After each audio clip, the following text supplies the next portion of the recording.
মহিম হাসান, আমার চ্যানেলে তোমাদের স্বাগত। আজকে আমি 2026 সালে যারা এসএসসি পরীক্ষা দিবে নিউ 10 তাদের বিষয় নিয়ে কিছু কথা বলবো। তোমরা ইতিমধ্যে জেনেছো যে তোমাদের সিলেবাসটার পরিবর্তন আনা হয়েছে, তোমাদের সিলেবাসটা সংক্ষিপ্ত আকারে। তো সেটাই আমরা গণিত বিষয়ে তোমাদের আজকে সেই সিলেবাসটা নিয়ে কথা বলবো। 2026 সালে এসএসসি শর্ট সিলেবাস ও মান বন্টন বিষয়টা গণিত। আমাদের গণিতে কয়টা প্রশ্ন থাকবে, কিভাবে উত্তর করতে হবে, কয়টা প্রশ্ন দিতে হবে, এগুলো নিয়ে আজকে কথা বলবো।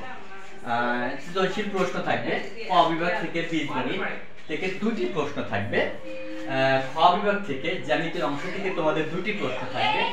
গ বিভাগ ত্রিকোণমিতি ও পরিমিতি থেকে 2টি প্রশ্ন থাকবে এবং ঘ বিভাগ পরিসংখ্যান থেকে 2টি প্রশ্ন থাকবে। মোট তোমাদের 8টা প্রশ্ন থাকবে। তোমাদের উত্তর করতে হবে 5টি প্রশ্নের উত্তর করতে হবে। 5×50 নাম্বার থাকবে।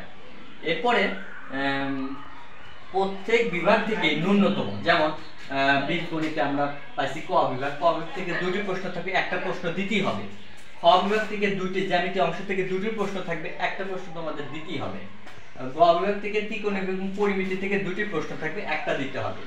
আর ঘ বিভাগ থেকে পরিসংখ্যান থেকেও তোমাদের 2টি প্রশ্ন থাকবে, একটা প্রশ্নের উত্তর দিতে হবে।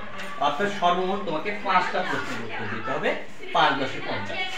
এরপর আসো, তোমাদের নতুন যেটা সংযোজন হয়েছে সেটা হলো সংক্ষিপ্ত প্রশ্নের উত্তর থাকবে।